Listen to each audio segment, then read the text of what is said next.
Hey, welcome back to the podcast.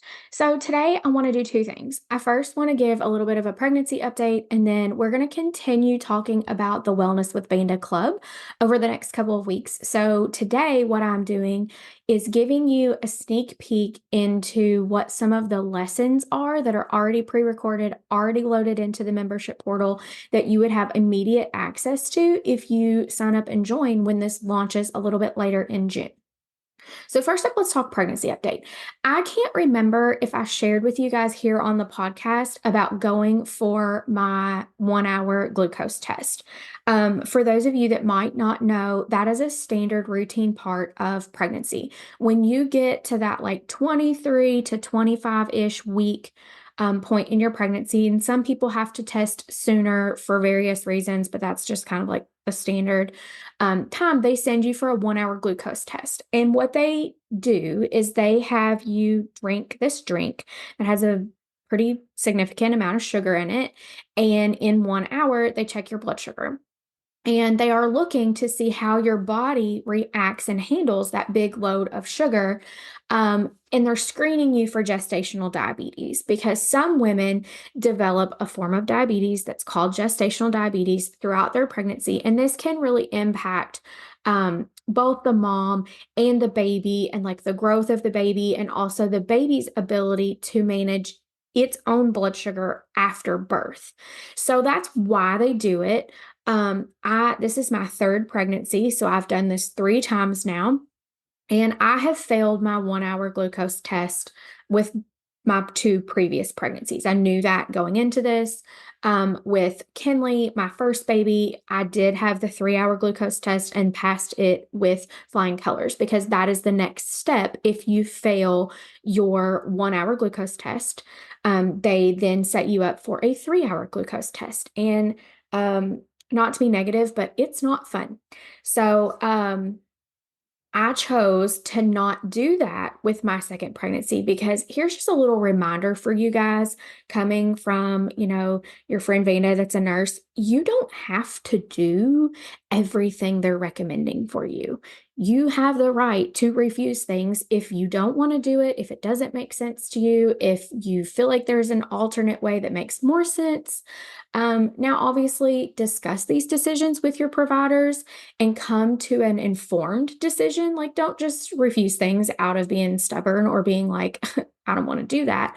But I chose to not do the 3 hour glucose test with Hollis, my second pregnancy, because it just didn't make sense to me. It just felt like if there was a question at all about the stability of my blood sugar and what my blood sugar levels were going to be, then it made more sense to me for us to monitor that a little more long term and in real life scenarios. The glucose load that they give you in these tests is pretty large and it's all by itself. It's the only thing you're getting. There are no other components. There is no fiber, there's no protein. And I knew enough at that point about nutrition to be like, well, this is not really like a normal thing that I'm going to encounter in my day to day life. If I'm going to have sugar and a large amount of sugar, it's going to be paired with a meal where there's other components and other contributing factors here like activity or exercise, movement, the protein, the fiber. So like I said, I discussed it with my doctor. I told him my reasoning. He was totally fine. They can't force you to do things, but he was totally fine with me making that decision and just monitoring things for a few weeks. So at that time, I did finger sticks, checked my blood sugar, was mindful of like my sugar intake, so like sweet treats and things, but I still like indulged in things when I wanted them and everything was totally fine. And luckily I did know enough about how to support yourself when you're choosing to have like a sugary treat that's high in sugars, like what to pair with that so that your body can better manage that blood sugar and better respond. And I did an episode honestly in the beginning of the podcast about me wearing a CGM and I talked about some of this stuff. So if that's something that like interests you or you want to dig deeper into specifically that topic, go back. It's like one of the first 10-ish episodes, I think, maybe the first 15 episodes. I don't know. It's not that far back. So flip back and find the CGM episode because I talk about that stuff there. So, anyway, going into this third pregnancy, knowing that I was going to have to do this glucose test again, I didn't go into it very optimistically, honestly, because I was like, I failed it the two other times. What's probably going to be different this time? I'm sure I will fail it. However, I did do a few things different this time. One, from the direction of my doctor, and then two, just some things I did on my own. So, the biggest difference was with my first two pregnancies, they had advised me to fast before that 1 hour glucose test. And I had both of them in the morning time. So, that didn't mean I was like short term fasting. I had been fasting since I had dinner the night before. So, it was like a 14, 15, 16-hour fast by the time I got there to drink this heavily sugar loaded drink and have this 1 hour test with, again, no other components on board. So I was very excited this time that she was like, no, you can totally eat breakfast. Like, be mindful of what you're eating. And I was. I got up that morning. I made a smoothie that was packed with protein. It had over 30 grams of protein. I even increased the normal amount of fiber that I put in my smoothies. I did 2 tablespoons of chia seeds instead of just one. So that got me quite a bit of fiber. And then the instruction was really like 1 hour before you come to take the test, just drink water. Like, don't eat anything in that time period. I also did, gosh, sorry guys, excuse me. I also did like some movement that morning to like help my body, even with, like anytime you eat something, you're going to raise your blood sugar. Like that is just going to happen. There's no way around that. It's physiologically what's supposed to happen in your body. But I knew even from my smoothie, because it had some fruit and things in it, it would raise my blood sugar. And I wanted the carbs that were in that meal, in that smoothie, to have an assignment. I think you guys have probably heard me talking about that before, to give your carbs an assignment, give your sugar an assignment. So I did a little bit of movement that morning. And then I also talked with my OB about using the fresh test instead of the drink that they have there at the office. If you've not heard of the fresh test, it's an alternative to the drink that they provide to you. Every facility, I'm sure, is different in like where they source the drink that they get. But a lot of them have a ton of ingredients, dyes, like just icky things in them. And the fresh test is like organic, very few ingredients. It's a clean product. It's not expensive. I think it was like $25 for me to order it online, and it tasted amazing. It tasted like something that I would just like normally drink in my day to day. It was like a lemonade. This is very good. I highly recommend it if your OB will allow it. Some facilities and offices don't allow it because it's not what their hospital provides. And if you come up against that objection from them, I would just encourage you to like talk to them about it a little more. The Fresh Test website has some like materials that you can even print and take into your OB office, because it might just be something they're saying no to because they don't know about it.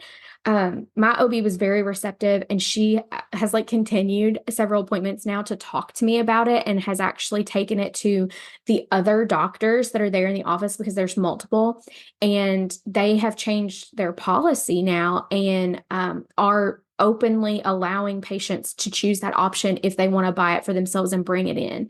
So she really like took that and educated the other doctors in the office about this, because the fresh test is kind of newer. People are still learning about it. And she spread, that education with them. So I was really excited about that as well. But anyway, so I did those few things differently. I looked at my supplements really intentionally for what I was going to take the day before and the morning of. I took kind of like an extra dose of my magnesium glycinate, because that magnesium glycinate helps get insulin into the cells. I made sure that I took my prenatal before I went for my appointment. Like I took it when I drank my smoothie, because sometimes I take it in the morning, sometimes I take it at lunch. But I wanted to have that on board as well because of some of the ingredients that it has in it that could help support getting insulin into the cells. So, went to the appointment, drank my drink. Like I said, it tasted fabulous. And I was supposed to have my blood drawn at exactly 11 o'clock. And the tech comes in and she is like 8 minutes early. And I'm like, I think that I have like a few minutes left before I'm supposed to get my blood drawn. Like, I think it's like 8 minutes early or so. Is that going to make a difference? And tech's like, nah, no big deal. Won't make a difference. It's going to be fine. Um, I should have just like, especially knowing my own history and knowing that I had failed twice in the past, I should have been like, I'm sorry, I'm really not trying to make this difficult for you, but can you please just come back right at 11 when this is due and draw it then? But I didn't because, especially because I'm a nurse, I don't like to come off and make a big deal about something when it's like, I will if I need to. I'm not scared to, but I try to not do it unless it's like something super duper important or really like impactful or life threatening, or I don't know. I just don't want to be perceived like I'm trying to tell someone how to do their job because I'm a nurse, because it's not, because at that point, it's not my place. Like, I'm the patient, I'm not the nurse in that scenario. However, in hindsight, I wish that I had just asked, like, hey, could you come back right at 11? Because I got my results and I failed the test by 1 point. The cutoff is 130 for my doctor, and it might be different for your doctor. Um, and my result was 131. And I'm like, okay, so those 8 minutes probably would have made a difference in this scenario. So I was irritated about that. Then I had this test at this point like 2 weeks ago. And my doctor told me the day that I had the appointment, she's like, if you don't hear from us, you passed. You will only hear from us if you fail. I'm like, okay, cool. Days went by. It's been almost 2 weeks. I hadn't heard a word from them. And I was like, okay, it's like she's just kind of given this like a grace period or a grace. I don't know what I'm trying to say. Anyway, and she's going to call this a pass. No, Tuesday morning, they call and they're like, hey, doctor wanted us to give you a call and let you know that you've failed your glucose test and you need to get the 3 hour. Super irritated that it's been 2 weeks and they've not contacted me, because that's just, I'm sorry, but that's unexcusable in my mind for someone's lab results. It's like, if it's so important, then shouldn't somebody be a little more on top of this? Anyway, that's a whole like that's a whole rant I could get on. It would be an entire podcast episode. But that irritated me. I was just irritated with my body. Like, I'm just irritated that I failed anyway. And I had already talked to my doctor because I anticipated that I was going to fail this test. I told her, I was like, I don't think I'm going to pass this. I haven't passed it with my 2 other pregnancies. I don't think I'll pass it this time. So I was like, here's how I would like to move forward if I fail. And I told her that with my last pregnancy, I opted to monitor blood sugar instead. And I said, I would really like to do that again. However, if you're willing, I would like for you to write me a prescription for a CGM. I understand my insurance is not going to pay for it. Also, a gripe for a different day, because I think that's bullcrap. If somebody is like, has gestational diabetes or is being worked up for gestational diabetes, I think that should be covered by insurance. However, I was like, I already know what the cash price is at my pharmacy, and I'm willing to pay that to not have to do all the finger sticks. And I felt like it was a better way to monitor things, to have the continuous glucose monitor. And she's like, yeah, that's totally fine with me. We'll do that. So the tech that called me, I reminded her of that. I'm like, my doctor and I have already had this conversation. If you'll just remind her, she could send the prescription in for the CGM. I'd super appreciate it, whatever. Well, I already had a CGM here at the house from the last time that I had worn a CGM, and I just had not used the last supply that I had. So I got that out, put it on Wednesday morning, and have been monitoring my blood sugar ever since. And things have been going pretty well so far. Um, Wednesday was a little wonky. Like my sugar, when I initially put it on, it was much higher than I thought it would be. But I didn't sleep like crap. Hollis slept like crap the night before, which led to me sleeping like crap. And I think that had a lot to do with why my numbers were so like all over the place that day. And also, sometimes it takes a little bit for your CGM to like calibrate. So sometimes that first day, things will look a little wonky, or those first several hours will look a little wonky. And it's not like a super true representation of what's going on. So yesterday and today, things have looked much better. I did a much better job this morning. I struggle the most at breakfast to do something that's really balanced when I'm either not cooking a breakfast or I'm not doing a smoothie for breakfast. And it is summertime, so typically smoothies sound really good to me in the mornings, but they just haven't lately. So I knew that I didn't want that. And yesterday morning, I didn't have time to cook something. So I was just trying to like come up with something I could pretty much like grab and go. And when you're doing that, it makes it a little harder to get something that has enough protein and enough fiber to balance things out. But today I got up and I cooked myself some breakfast, and my blood sugar has been super steady so far this morning. Just for reference, I'm recording this on Friday morning before you're going to hear it on Tuesday. So anyway, I talked to my Instagram stories yesterday a little bit about this and about like my mindset around it and the drama that's been going on in my brain since they called me and told me that I failed. Because it's aggravating. It's annoying. It makes me feel annoyed with my body. And there's like two sides of our brain, right? Like there's the side of our brain that's very rational and knows like facts. And then there's like the emotional side of our brain that has emotions and anxiety and just feels the feelings. So the rational side of my brain knows that like I'm not doing anything wrong. I can't help that my body has reacted in this way.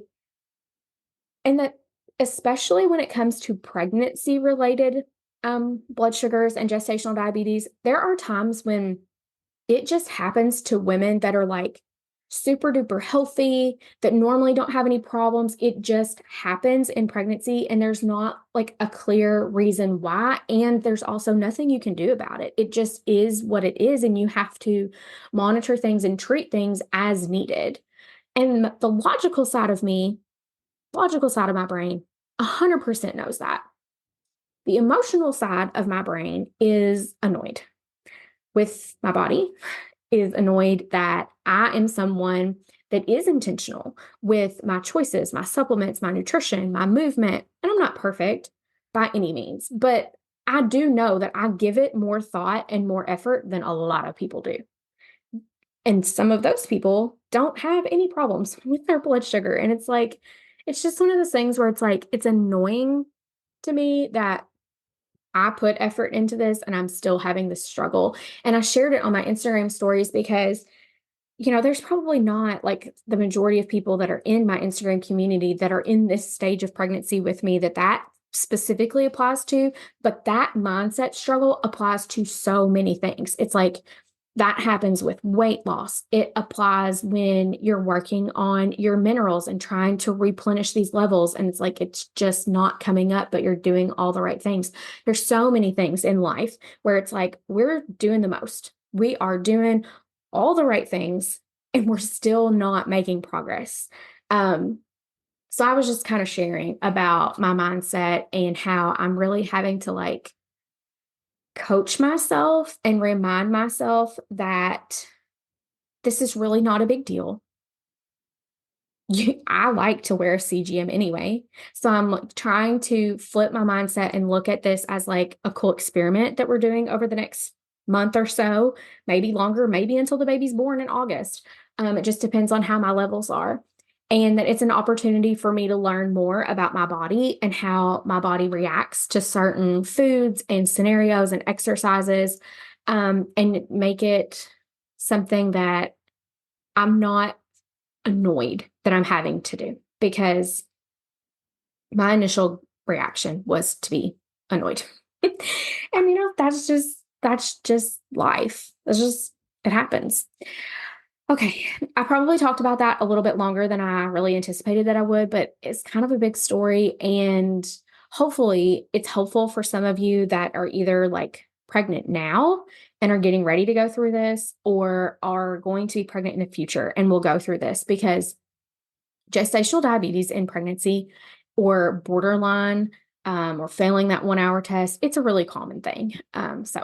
Anyway, all right, I want to jump into the Wellness with Vanda Club. So if you missed last week's episode, I introduced full out for the first time what the Wellness with Vanda Club is. You've probably like over the past few weeks and months, you may have heard me mention it here and there, but not really known like what it was. And that was because I hadn't really like fully talked about it yet and told what it is. But I'm starting a membership at the end of June. It's going to launch on June 24th. It will be available for enrollment.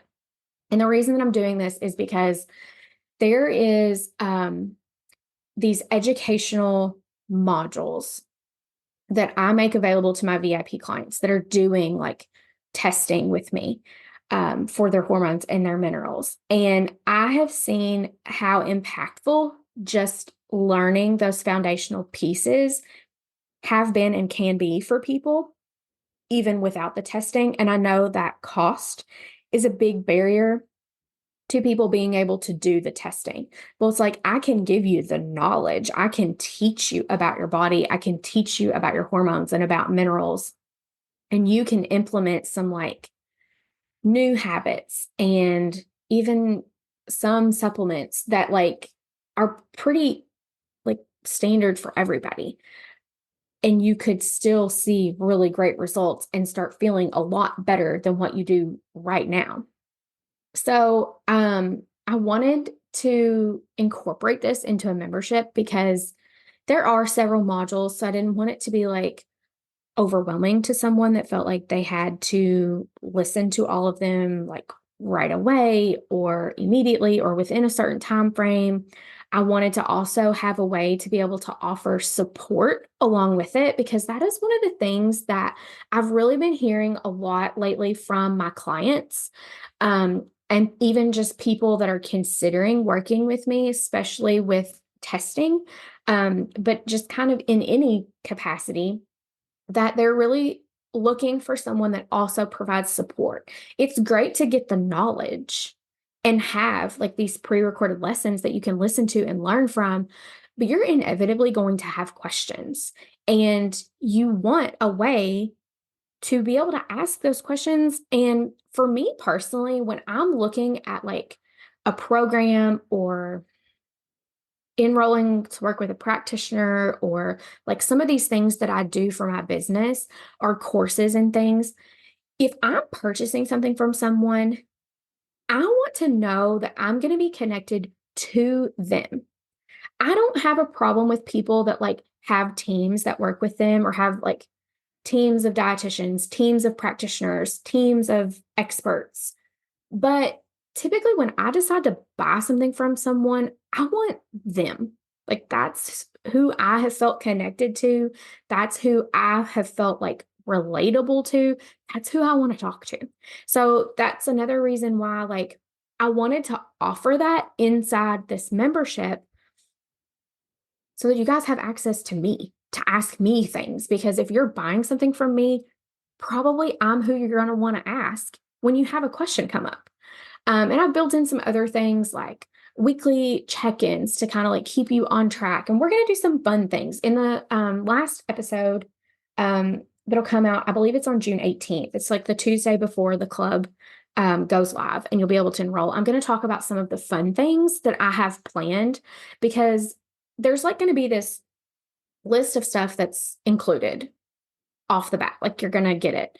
But then there are going to be pop-up trainings and guest experts and challenges and like just fun things that are happening each month in the membership to kind of help those people that like, okay, I've been in the membership for a little bit. I've gotten through these like foundational modules, but now I want to learn more or I want to hone in a little more on this specific topic, or I need help with this area.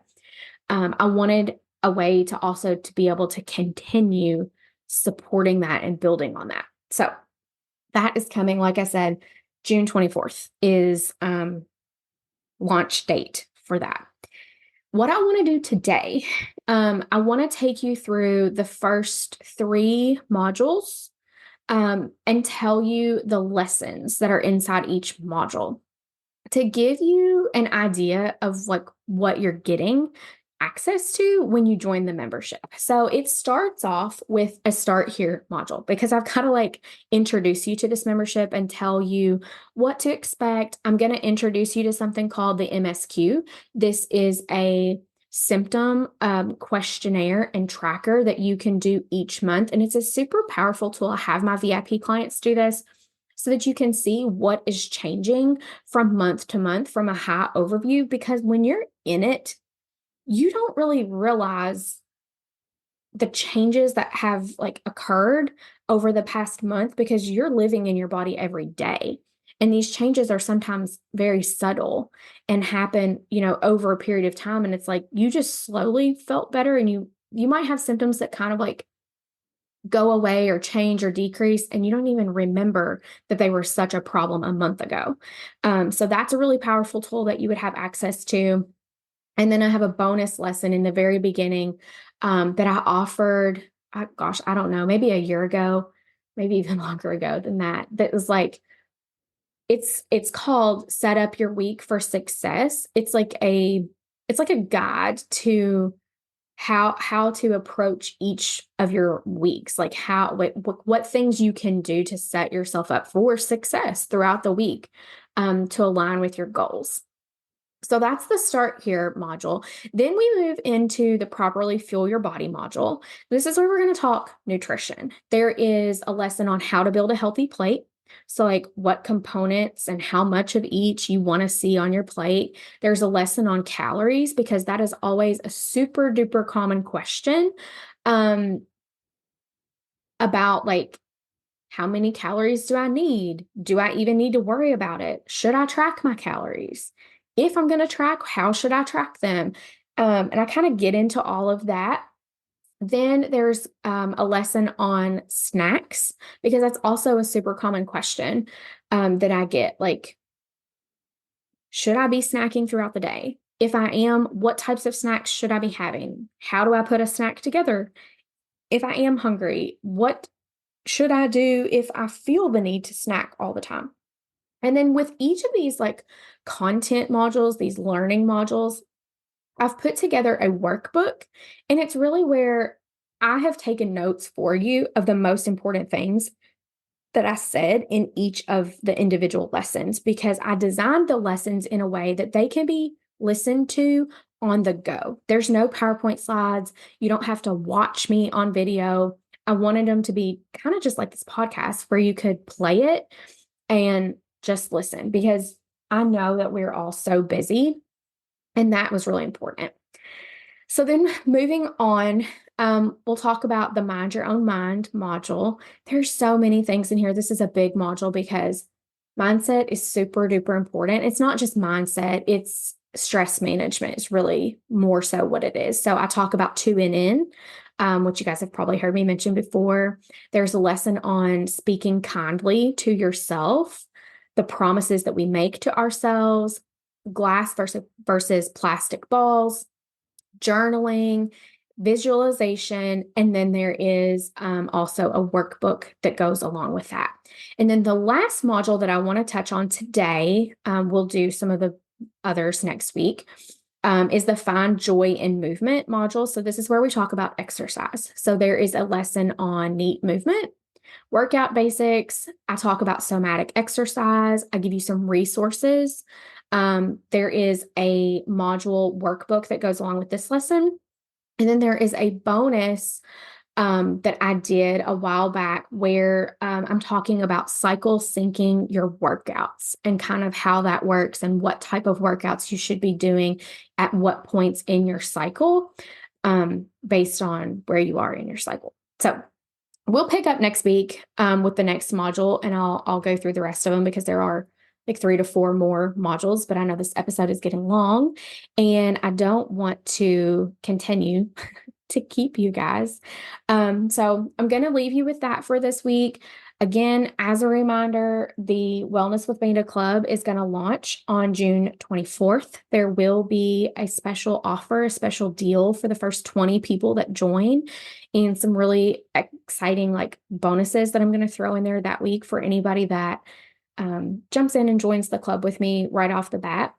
If you want to make sure that you get those emails, you see the promo for that, you get in there right away so that you can snag it at like the lowest price and stuff, make sure you're on my email list because that's where it's going to be announced first.